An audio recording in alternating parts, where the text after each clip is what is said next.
Hello viewers, welcome to the 6th edition of GD with Nitin. And today's topic is very interesting. Is it globalization or is it nationalization? We have covered these topics and follow the link in the description below as to how to progress in a GD.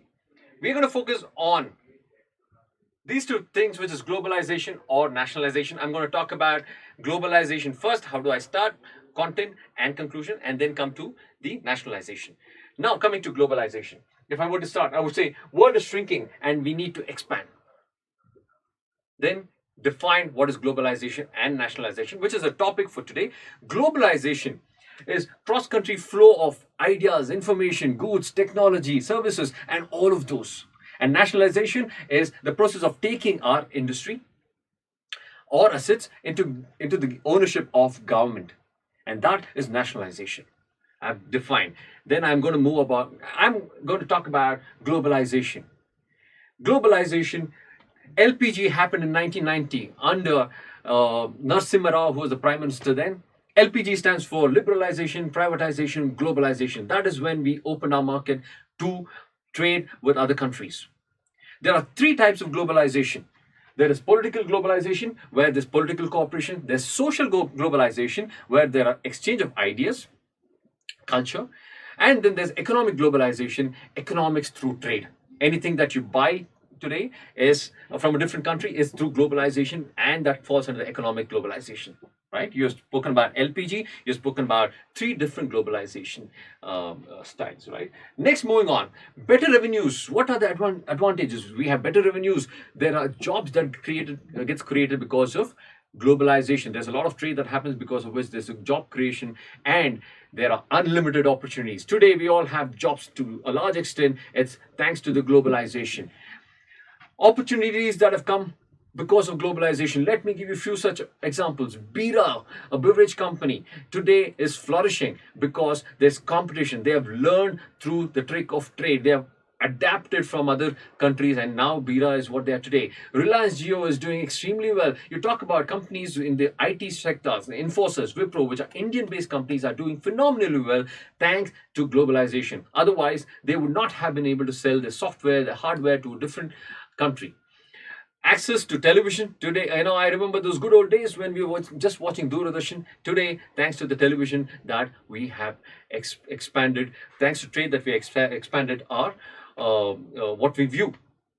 ISRO is ISRO today thanks to globalization. They take technology from different countries, and today we are extremely proud of ISRO, and thanks to globalization.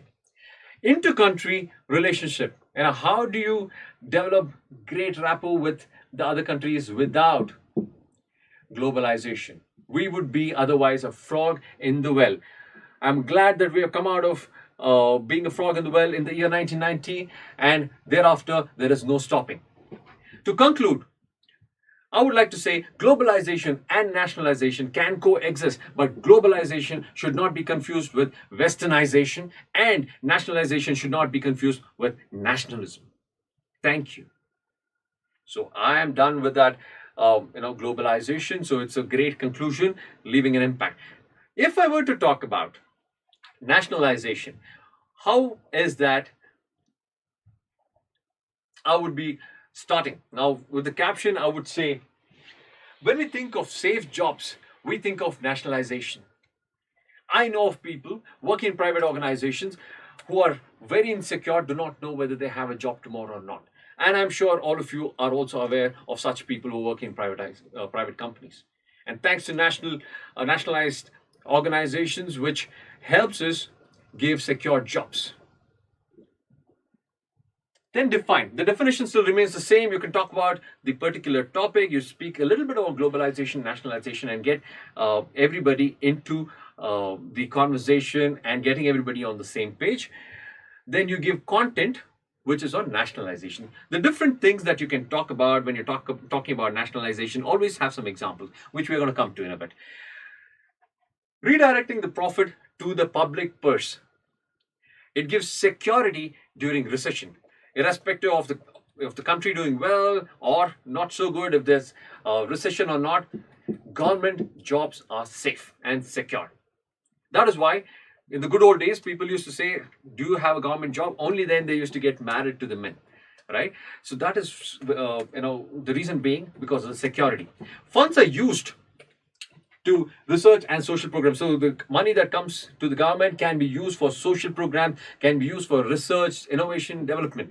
More research, more revenue to the government. The moment there's more revenue to the government, there's less burden for the people with regards to tax. The tax burden reduces for the citizens of India, which is a great benefit for all of us, isn't it? Maximizing the profit is not the intent of the government. So what happens is the reduction of the goods and services, whatever that comes away from the government manufacturer, like for example, a BSNL, the cost is way cheaper than the private organization. Take any government organization, for example, the cost is always cheaper because the intent is not maximization of profit, but the intent is to ensure that it benefits the citizens of the country. So there's a larger benefit if you look at nationalization. Postal services, Doordarshan, BSNL, Indian Airlines, these are few of the examples of nationalization, right?